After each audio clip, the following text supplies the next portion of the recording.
Hello everybody, it's Wyvern here with a Total War Warhammer 2 battle tactic tutorial. So this time around this is less of a tutorial as it is an informative video. It's meant to discuss what I think is a mechanic that isn't really explained all that well in any tutorials or in the game in general, and that is the reload skill ability.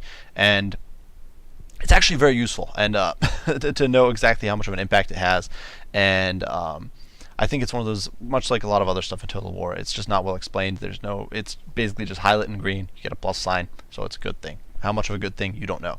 But I did want to discuss how powerful it can be. I've been making use of the Dwarven Engineer because of it quite a bit more in Quick Match and finding some success. And just wanted to say, don't discount this ability. It's actually pretty useful if you know how you want to use it, or if you have a specific use in mind.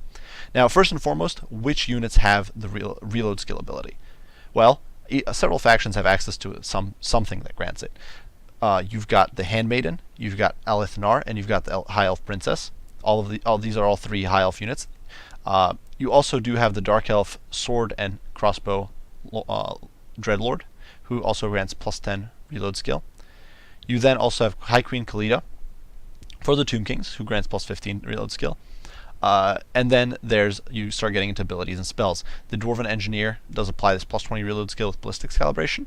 You've got the Lord of Nehekar does have access to a spell that grants plus 20 with when overcast. And then the Hand of Glory, which is high magic, so accessible to only lizards and high elves, does grant plus 40 reload skill, which is a monstrous buff, as we will shortly see and discuss.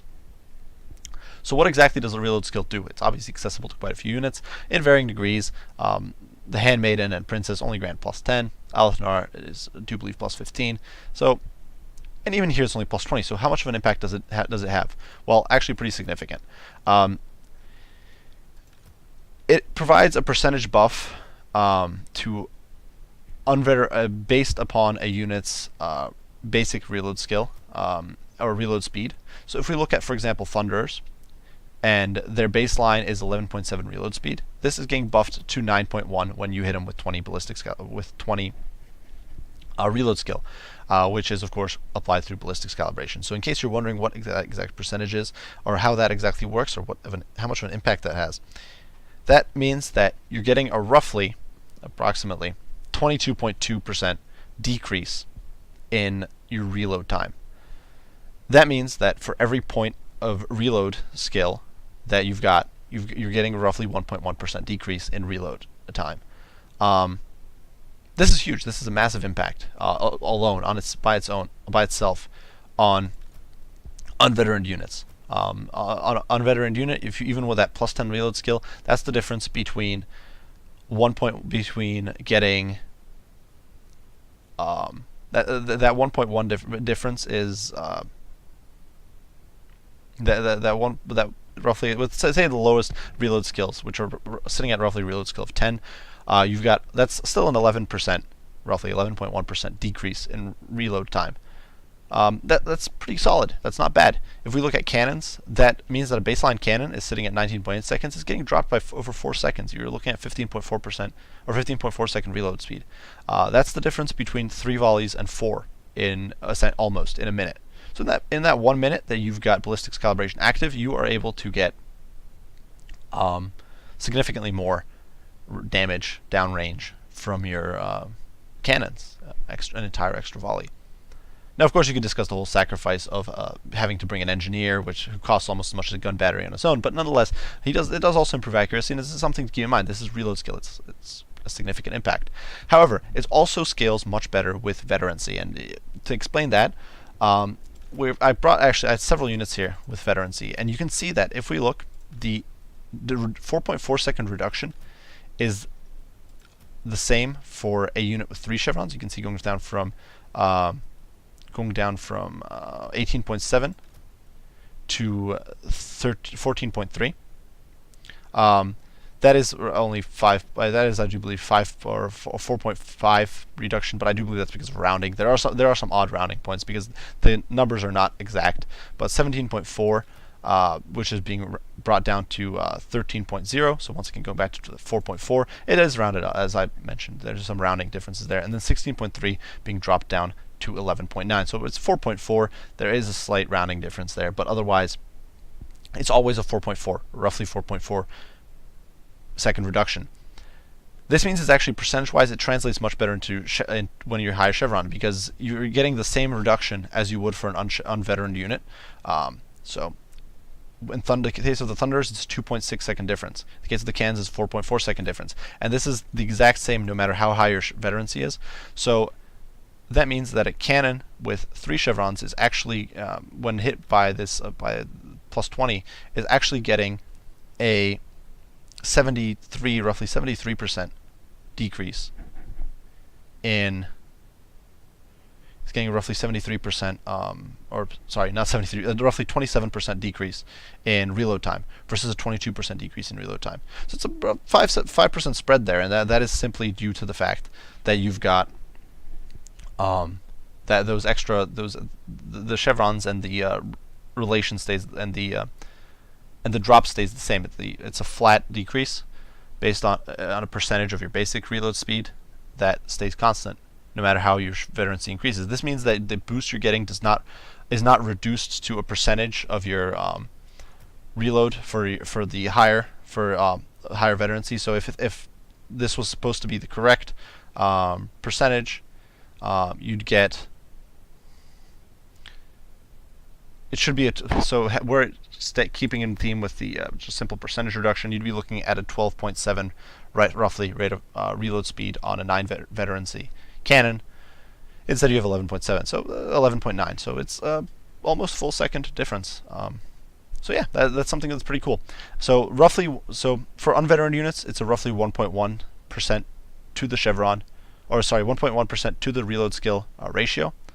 So for every 10 reload skill, you're looking at roughly 11.1% reduction. For every 20, you're looking at roughly 22.2, and quite actually for 4, you're looking at roughly 44%. For that 40 reload skill you get with the Hand of Glory, you're looking at roughly 44% reload speed improvement or drop, which is monstrous. That means you're almost getting double the rate of fire. And actually, if you get a 9 veterans unit hit with plus 40 reload skill, it's a 55% drop in reload speed. That means you're firing faster than twice as fast, which is absolutely ludicrous. That's crazy. That's incredibly potent. And that is, I think that with Sisters of Avalorn especially, that combined with Hand of Glory for the High Elves, is such a potent combo. And that's really something I'm meaning to try out, and I think is going to be really, really cool. So basically, just do a quick rundown. Reload skill is what you on a unveteraned unit, you get 1.1% reload reduction to every point of reload skill. What that value, that fixed value that you reduced. So a unit with 10 reload speed that gets hit by 10 reload skill is going to drop down to 89.9. Is going to get a 1.1 second reduction. That same 1.1 second reduction will apply no matter what the chevrons the unit has. So if that unit drops down to 7 reload skill or speed, or 8 reload speed when it's 9 veterancy, it's still going to be dropping down to 7. It's still going to be dropping down by 1.1 seconds in reload time. So that's an absolutely obscene and huge buff, and that's something to keep in mind. And it's a pretty available buff. It can have huge impact if it's timed correctly, or if used on the correct units, or if it's the correct situation. It can make a huge difference in how many shots you get. In an unveteraned cannon, it's the difference between 3 and 4 volleys. In a veteraned up cannon, this is from a functional standpoint, it's in a 9 veterancy cannon, you're looking at a difference between roughly 4 volleys versus 5. So it's a pretty significant, and that's obviously stretching. But it's roughly that's the difference in the course of a minute. So it's potent. It's a big difference, and I do hope you guys keep this in mind. I do hope you found this tutorial or video informative. I do apologize for that, guys. I do hope you found it informative. I do hope you found it hopefully helpful. Hopefully it gives you some ideas for what builds you can do. I've been having a lot of fun with the Dwarf Engineer, actually. Even before this patch hit. Even before this patch hit, I had quite a bit of fun with the Dwarf Engineer. He's pretty potent.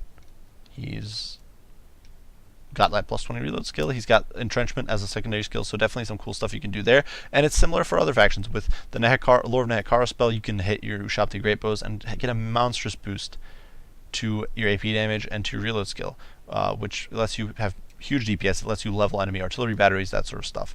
If you need, with the High Elves, you can hit them with Hand of Glory, Sister of Avalorn, huge buff there. Or even Bolt Throwers. It can be massive. You can double your, and especially against the regiments of renown. Now, one little caveat I did want to mention was that the Ulthar's Raiders actually have a reduction of roughly 29% or 28.5% compared to the 27 of the other 9 veterancy units. I'm not entirely sure why. Normal Rangers with great weapons maintain the same ratio. I don't know if it's just because these guys are a regiment of renown or whatnot, but these guys don't stick to the rule, but otherwise all of their units for all of their factions do stick to the 1.1 second or 1.1% to the 1 reload skill rule. So I do hope you guys enjoyed this video. I do hope you found it informative. If you did, be sure to leave a like and subscribe down below. And yeah, if you have any comments, any criticisms, any strategies or builds you'd like to share utilizing this ability, or anything you find it super useful for, or if you think I'm full of crap and it's not very useful, be sure to share and be sure to mention. I'd love to know. I'd love to hear you guys' opinions. So yeah, I do appreciate you all for watching, and I hope to I hope to see you all in the next one. Bye for now.